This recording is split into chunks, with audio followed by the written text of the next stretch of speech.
भारत माता की। भारत माता की। भारत माता की। जो लोग मुझे देख नहीं पाते हैं, उनसे मेरी प्रार्थना है कि आप जहां हैं वहीं से सुन लीजिए। किसी को आगे पीछे करने के चक्कर में मत पड़िए। भारत माता की। भारत माता की। आज का ये दिन ऐतिहासिक है, अभूतपूर्व है। जब वर्षों की साधना सिद्धि में बदलती है, तो चेहरे पर जो खुशी होती है, वो खुशी आज मैं देश भर के भाजपा के कार्यकर्ता के चेहरे पर देख रहा हूं।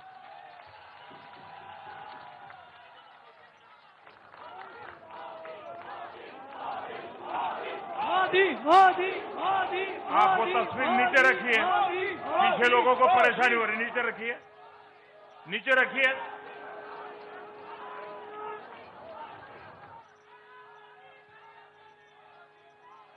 एक कार्यकर्ता होने के नाते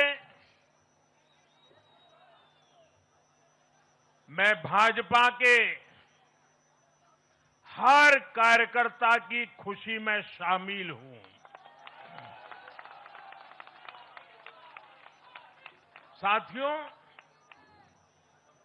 आज का ये दिवस कई मायनों में खास है, विशेष है। ये देश के उज्जवल भविष्य की उद्घोषणा का दिन है। ये भरोसे का दिन है। भरोसा भारत के महान लोकतंत्र पर, भरोसा परफॉर्मेंस की पॉलिटिक्स पर, भरोसा स्थिरता के संकल्प पर, भरोसा एक भारत श्रेष्ठ भारत की भावना पर। साथियों, मैं बंगाल की जनता का, असम की जनता का, पुडुचेरी की जनता का, तमिलनाडु और केरलम की जनता का आज आदरपूर्वक नमन करता हूं। मैं उन सबको वंदन करता हूं। मैं आज बीजेपी के कोटि कोटि कार्यकर्ताओं का भी हृदय से अभिनंदन करता हूं।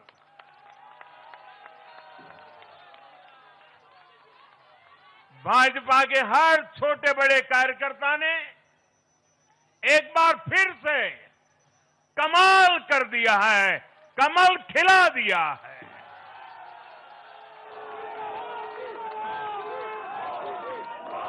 आपने नया इतिहास रच दिया है। साथियों, भारतीय जनता पार्टी के अध्यक्ष श्री नितिन नवीन जी द्वारा अध्यक्ष पद संभालने के बाद ये पहले विधानसभा चुनाव थे।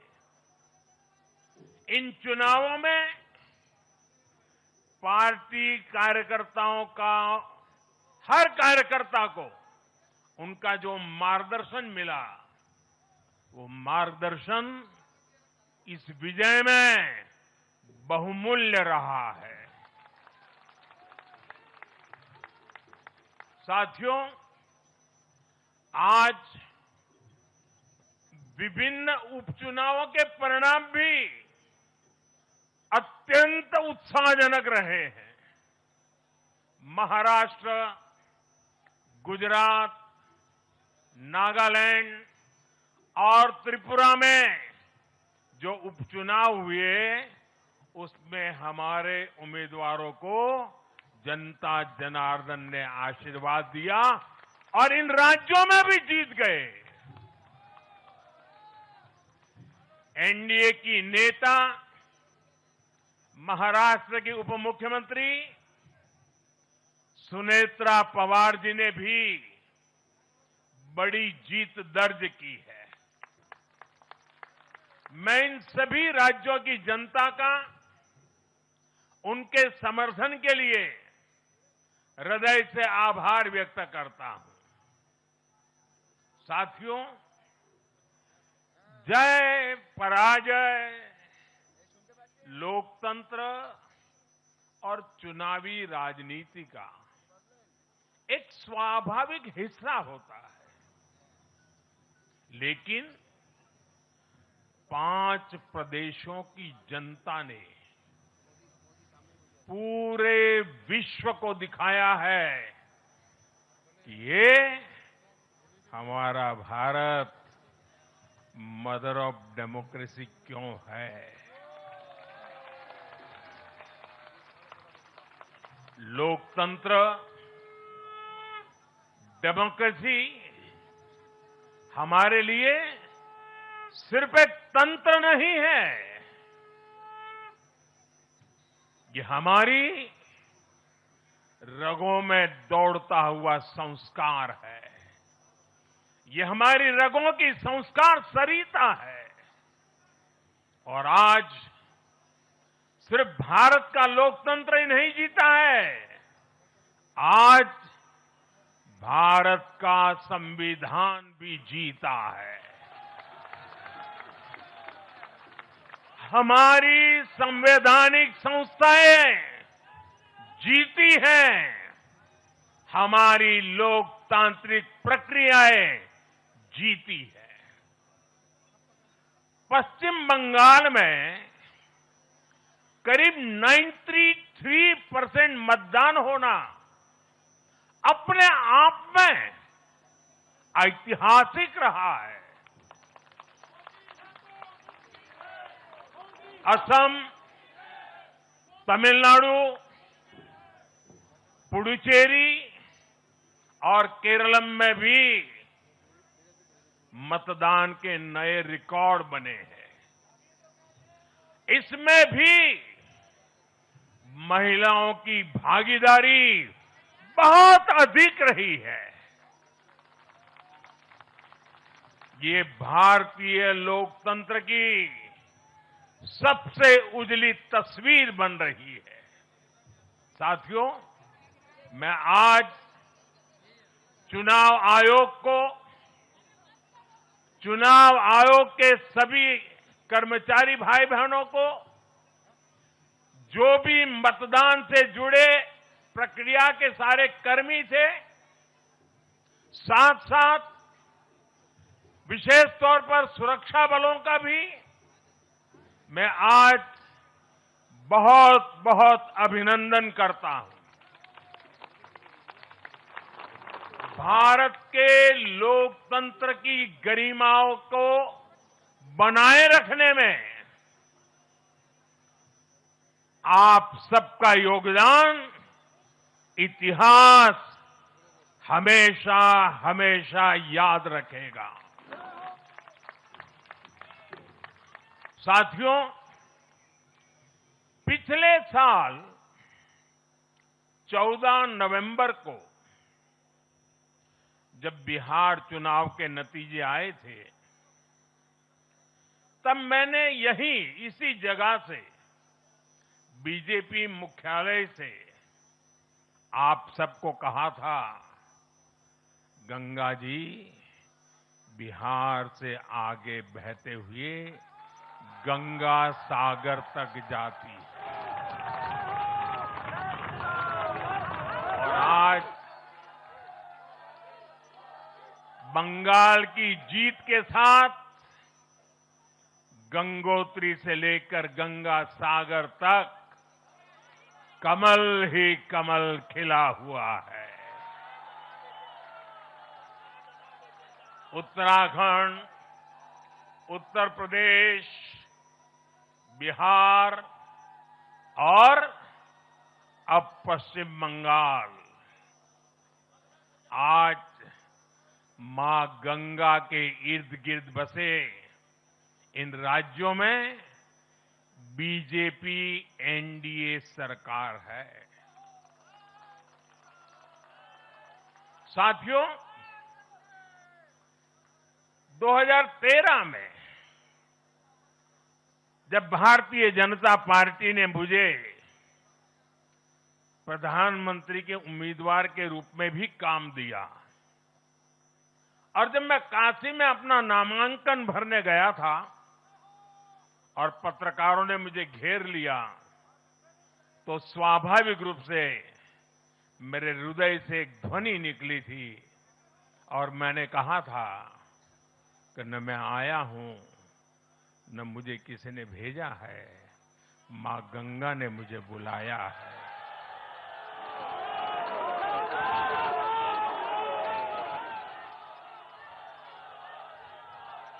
और आज मैं हर पल अनुभव कर रहा हूं कि मां गंगा के आशीर्वाद निरंतर हम सब पर अपनी कृपा बरसा रहे हैं। साथियों, गंगा जी के साथ साथ ब्रह्मपुत्र का भी हम पर बहुत आशीर्वाद रहा है। मां कामाख्या का आशीर्वाद रहा है। असम की जनता ने लगातार तीसरी बार बीजेपी एनडीए पर भरोसा किया है। हैट्रिक, तीसरी बार।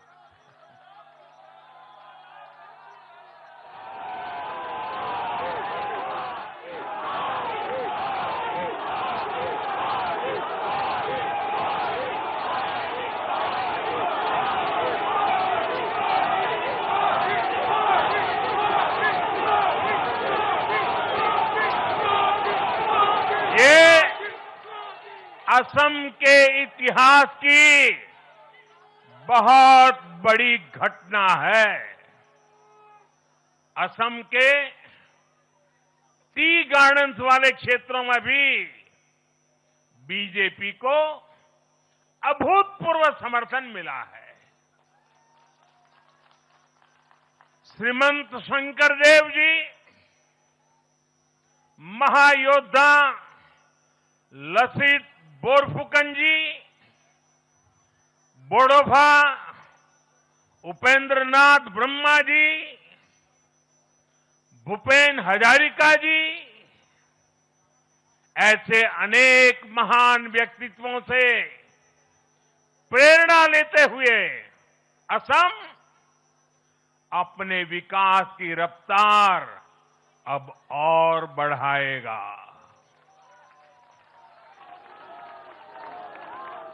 साथियों, साल 2021 में हमने पुडुचेरी की जनता के सामने बेस्ट पुडुचेरी का विजन रखा था। पुडुचेरी की जनता ने उस विजन पर विश्वास जताया, हमें अपना आशीर्वाद दिया था।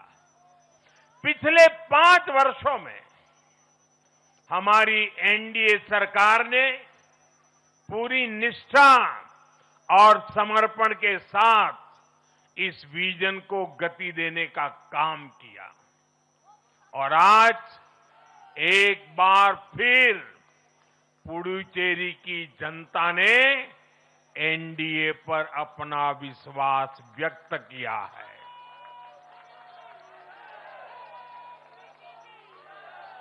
मैं पुडुचेरी के युवाओं को, मेहनती फिशरमैन साथियों को भी विश्वास दिलाता हूं, एनडीए सरकार आपके उज्जवल भविष्य के लिए निरंतर काम करती रहेगी। पुडुचेरी के हर परिवार की समृद्धि, यही हमारा संकल्प है। साथियों, आज देश के 20 से ज्यादा राज्यों में भाजपा एनडीए की सरकारें हैं। हमारा मंत्र है नागरिक देवो भव। हम जनता की सेवा में जुटे हुए हैं और इसलिए जनता भाजपा पर ज्यादा से ज्यादा भरोसा कर रही है। जनता साफ देख रही है, जहां भाजपा वहां गुड गवर्नेंस, जहां भाजपा वहां विकास। आप बीते 2 साल के ट्रेंड को देखिए। हरियाणा में लगातार तीसरी बार बीजेपी सरकार बनी। महाराष्ट्र में बीजेपी की जोरदार विजय हुई। दिल्ली में अभूतपूर्व जीत हासिल हुई। बिहार में भी हमें पहले से बड़ी विजय मिली। कार्यकर्ता को संदेश दिया था कि देश के लिए जीना है और देश के लिए मरना है। उन्होंने अपने जीवन से साबित किया कि राष्ट्र सर्वोपरि का मंत्र लेकर चलने वाले अपना जीवन देने में एक पल का भी संकोच नहीं करते। साथियों, डॉक्टर मुखर्जी ने पश्चिम बंगाल को भारत का हिस्सा बनाए रखने के लिए एक बड़ी लड़ाई लड़ी थी। उन्होंने जिस सशक्त और समृद्ध बंगाल का सपना देखा था, वो सपना कई दशकों से पूरा होने का इंतजार कर रहा था। आज 4 मई 2026 को बंगाल की जनता ने हम भाजपा कार्यकर्ताओं को वो अवसर दिया है। साथियों, बंगाल के भाग्य में आज से एक नया अध्याय जुड़ गया है। आज से बंगाल भय मुक्त हुआ है। विकास के भरोसे से युक्त हुआ है। बांग्लाয় পরিবর্তন হয়ে গেছে।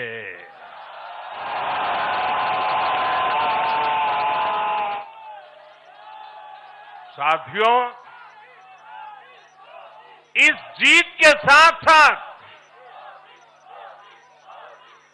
वंदे मातरम के 150वें वर्ष में भारत माता को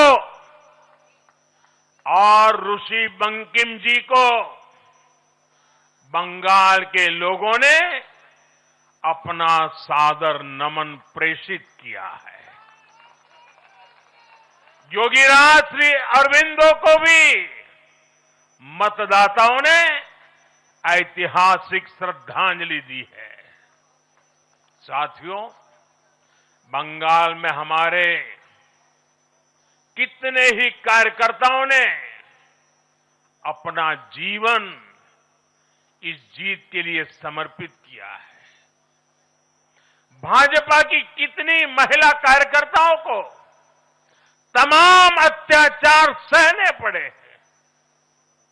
आप कल्पना नहीं कर सकते कि केरल में और बंगाल में भाजपा के हर कार्यकर्ता को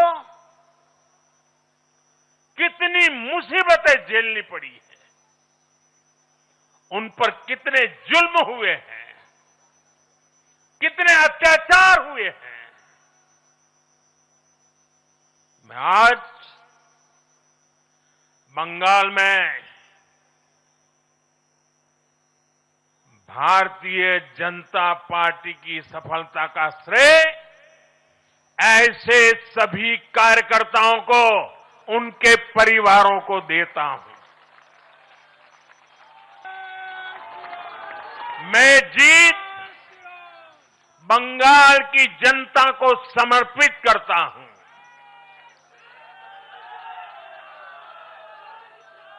साथियों, अभी 4 मई की यह शाम भले ही ढल रही हो, लेकिन बंगाल की पावन धरा पर आज एक नया सूर्योदय हुआ है।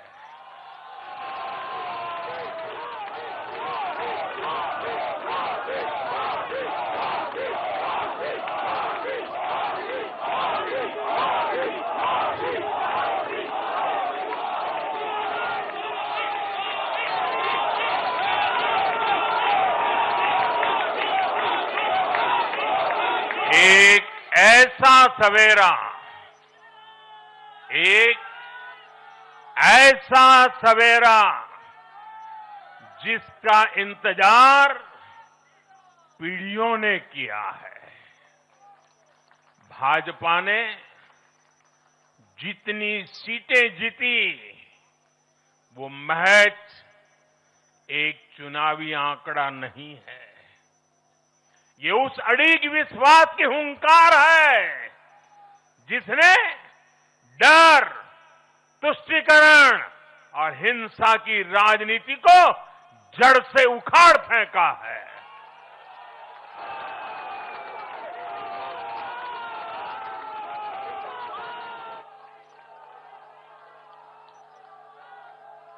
साथियों, आज से बंगाल के भविष्य की एक ऐसी यात्रा शुरू हो रही है जहां विकास, अटूट विश्वास और नई उम्मीदें कदम से कदम मिलाकर चलेगी। मैं आज हर बंगालवासी को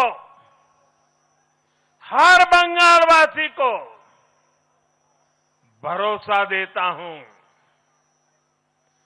बंगाल के बेहतर भविष्य के लिए भाजपा दिन रात एक कर देगी।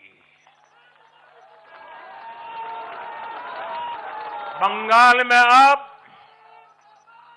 महिलाओं को सुरक्षा का माहौल मिलेगा, युवाओं को रोजगार मिलेगा, पलायन रुकेगा।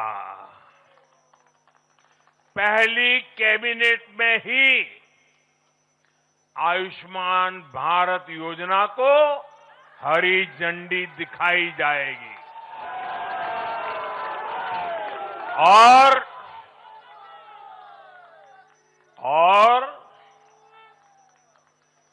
घुसपैठियों के खिलाफ भी सख्त से सख्त कार्रवाई होगी।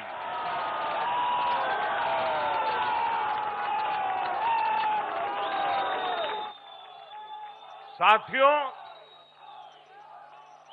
इस महाविजय की दहलीज पर खड़े होकर हम गुरुदेव टैगोर को भी याद कर रहे हैं। 25 बैशाख 9 मई का दिन दूर नहीं है। हमारा संकल्प भी वही होना चाहिए जो उनका स्वप्न था। एक ऐसा परिवेश जहां मन, भय मुक्त हो और सिर ऊंचा हो। और बीजेपी बंगाल में ऐसा भय मुक्त वातावरण बनाकर दिखाएगी, ये मोदी की गारंटी है।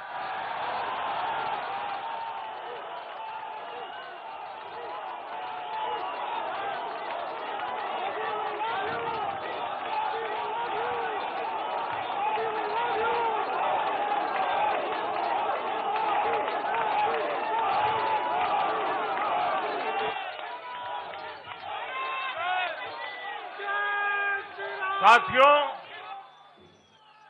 बंगाल के ये चुनाव एक और वजह से बहुत खास रहे हैं। आप याद कीजिए, बंगाल चुनाव के समय कैसी खबरें आती थी।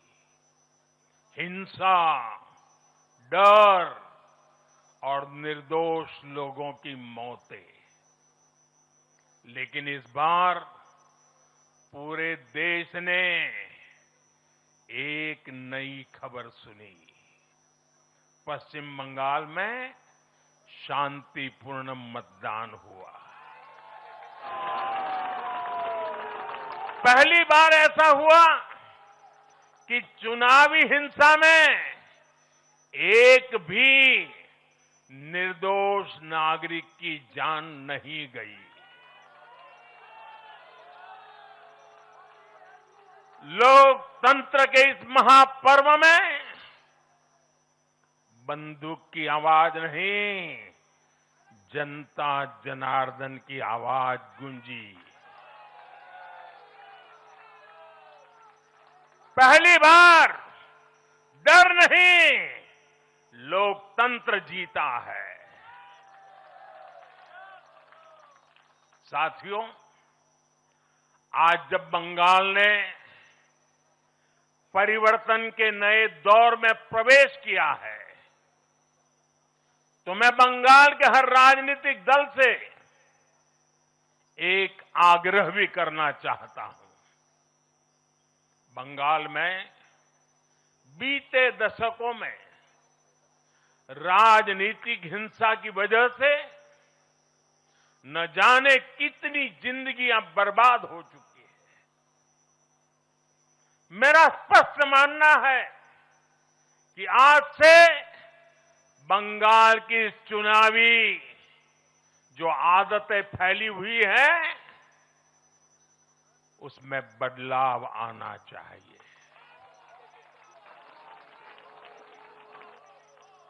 आज जब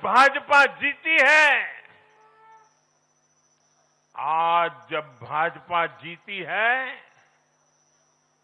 तो बदला नहीं, बदलाव की बात होनी चाहिए। भय नहीं, भविष्य की बात होनी चाहिए। मेरी सभी राजनीतिक दलों के कार्यकर्ताओं से अपील है, आइए हिंसा के इस अंतहीन चक्र को हमेशा के लिए खत्म करें।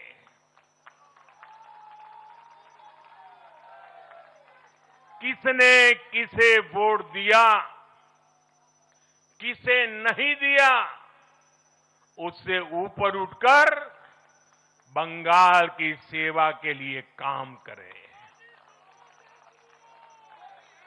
साथियों, इन राज्यों में चुनाव और उसके नतीजों की राजनीतिक एक्सपर्ट्स अपने अपने तरीके से समीक्षा कर रहे हैं।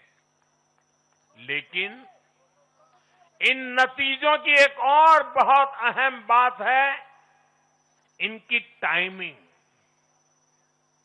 आप देख रहे हैं कि जब इन राज्यों में जनता वोट डाल रही थी, तो इसी दौरान विश्व में क्या कुछ नहीं चल रहा था। जगह जगह युद्ध के सायरन बज रहे थे। अस्थिरता और अराजकता का माहौल रहा। वैश्विक अर्थव्यवस्थाएं संकट में दिखी और उस दौरान भारत का जन जन स्थिरता के लिए वोट दे रहा था। साथियों, आज पश्चिमी एशिया में चल रहे संकट का पूरे विश्व पर बुरा असर पड़ा है, लेकिन भारत पूरे सामर्थ्य से इस संकट का सामना कर रहा है। इस चुनाव परिणाम ने भी दिखाया है कि भारत इस चुनौती में भी एकजुट है, एक मत है, एक लक्ष्य से संकल्पित है और वो लक्ष्य है विकसित भारत। विकसित भारत का लक्ष्य लेकर के हम निकले हैं। साथियों, विकसित भारत के संकल्प की सिद्धि में पूर्वोदय का बहुत बड़ा महत्व है। जब भारत समृद्ध था, आर्थिक, राजनीतिक और सांस्कृतिक सामर्थ्य के चरम पर था, तो उसके 3 मजबूत स्तंभ थे। ये स्तंभ थे अंग, अंग यानी आज का बिहार, बंग यानी आज का बंगाल और कलिंग यानी आज का उड़ीसा। कलिंग उस समय हिंद महासागर के समुद्री व्यापार का एक छत्र सम्राट था। कलिंग के बंदरगाह पूरे एशिया तक भारत के उत्पादों को पहुंचाते थे। वही अंग सूत, रेशम और अन्य व्यापार के साथ साथ नालंदा और विक्रमशिला जैसे एजुकेशन सेंटर्स का भी हब था। और बंग वो सांस्कृतिक धरती थी जहां से भारत की आत्मा की आवाज उठती थी। साथियों, गुलामी के कालखंड में जैसे जैसे समृद्ध भारत के मजबूत पिलर कमजोर होते गए, भारत का सामर्थ्य भी क्षीण होता गया।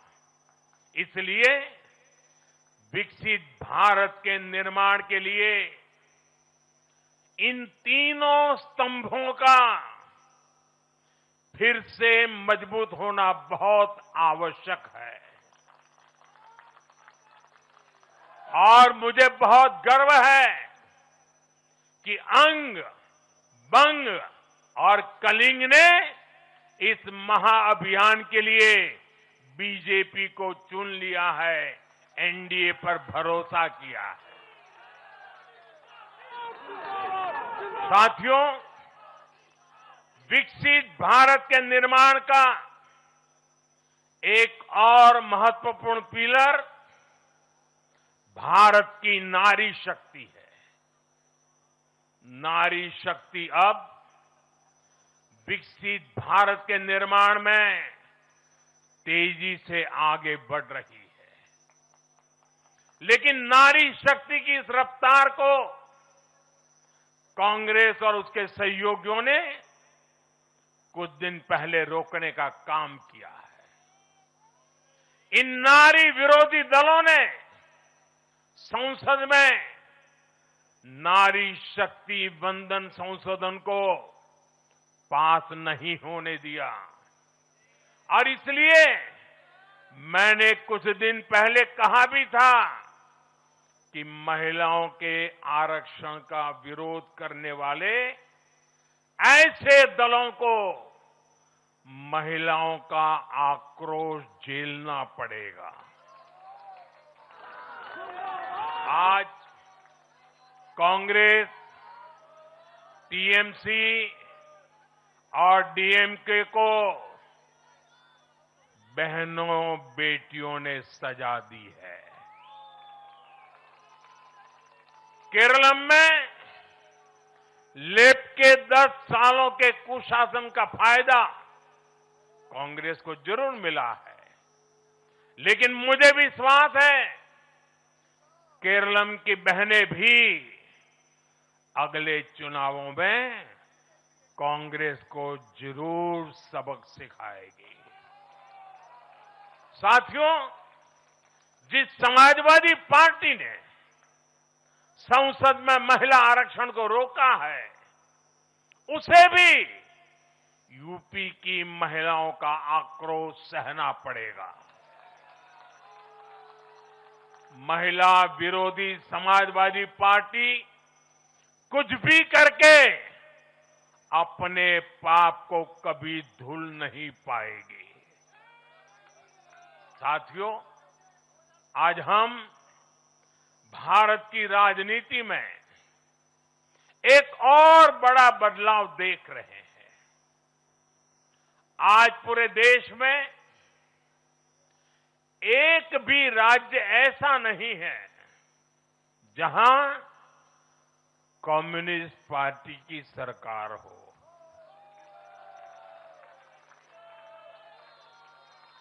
एक भी नहीं है। ये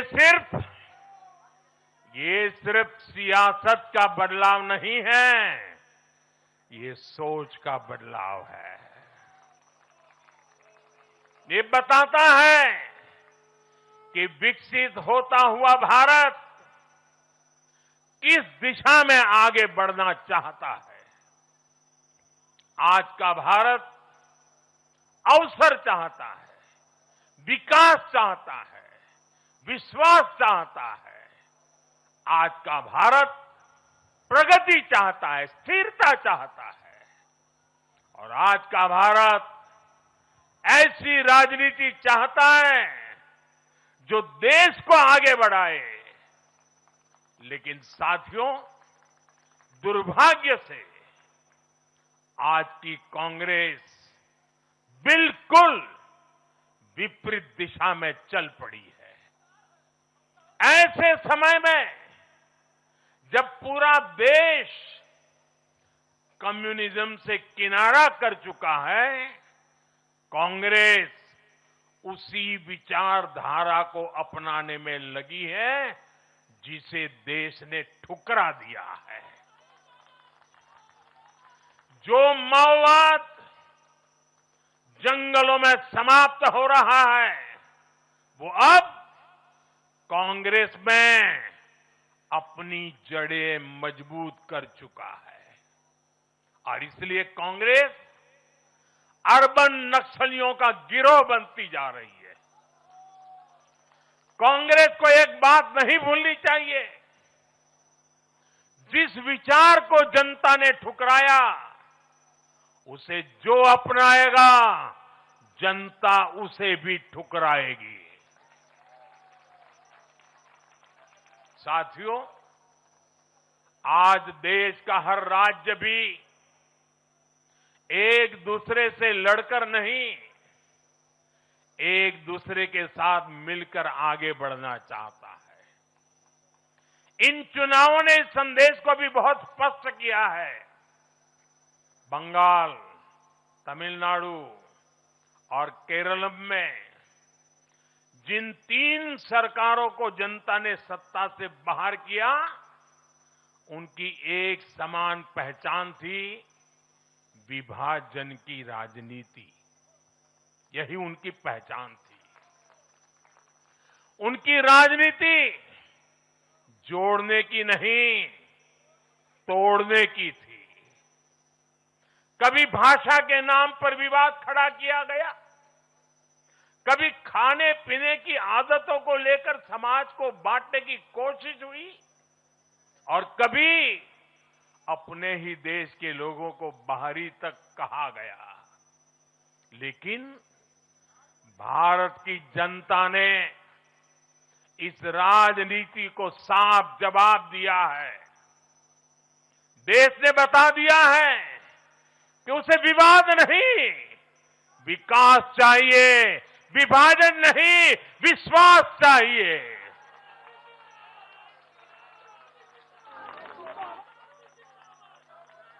साथियों, आजादी के बाद कांग्रेस ने देश के करीब करीब हर राज्य में सरकारें बनाई। ये आजादी के आंदोलन का जो इमोशन था, उसका उनको लाभ मिला था, उसमें से उपजा हुआ जनादेश था।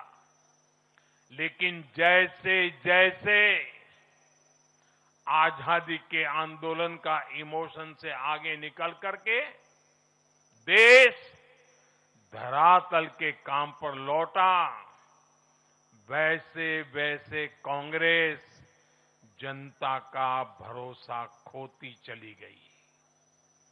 बीते दशकों में देश ने युवाओं की अनेक पीढ़ियां जोड़ी है, लेकिन कांग्रेस घटती ही चली गई है। कांग्रेस देश की संस्कृति को नहीं समझ पाई, देश की संवेदनाओं को समझ नहीं पाई। कांग्रेस एस्पिरेशंस की राजनीति जानती ही नहीं है। साथियों, बीजेपी के लिए भारत और भारतीयता के भाव से बड़ा और कुछ भी नहीं है। हमारे लिए भारत सब कुछ है, भारतीयता सब कुछ है। और बीजेपी सिर्फ नेशनल पार्टी है, इतना ही नहीं है, ये रीजनल एस्पिरेशन से नेशनल एम्बिशंस को पूरा करने वाली पार्टी है। इसलिए बीजेपी अपने विचार, विजन और विकास के विश्वास पर खरा उतरकर देश की पसंद बन रही है, जनता जनार्दन के आशीर्वाद प्राप्त कर रही है।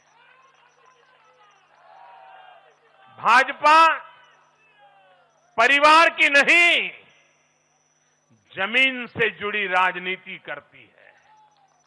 इसलिए आज नॉर्थ ईस्ट भाजपा से जुड़ता है।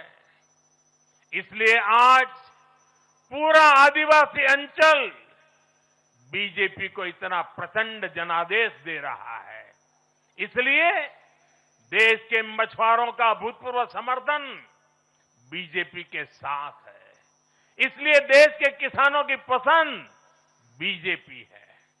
साथियों, लोकतंत्र में जनता की आकांक्षा सर्वोपरि है। तमिलनाडु की जनता ने एक नया प्रयोग किया है। मैं यूडीएफ को भी बधाई देता हूं। मैं तमिलनाडु और केरलम की जनता को विश्वास दिलाता हूं कि भारत सरकार इन राज्यों के विकास के लिए भी कंधे से कंधा मिलाकर चलेगी। साथियों, हम बंगाल, असम और पुडुचेरी की जनता की हर उम्मीद, हर अपेक्षा को अपनी सेवा से पूरा करेंगे।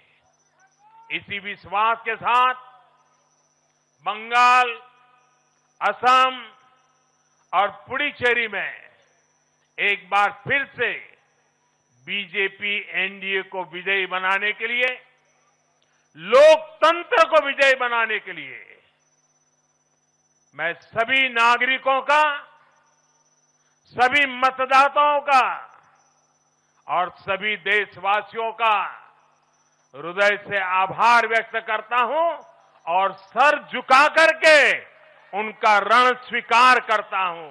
मेरे साथ बोलिए, भारत माता की, भारत माता की, भारत माता की। वंदे वंदे वंदे वंदे वंदे वंदे।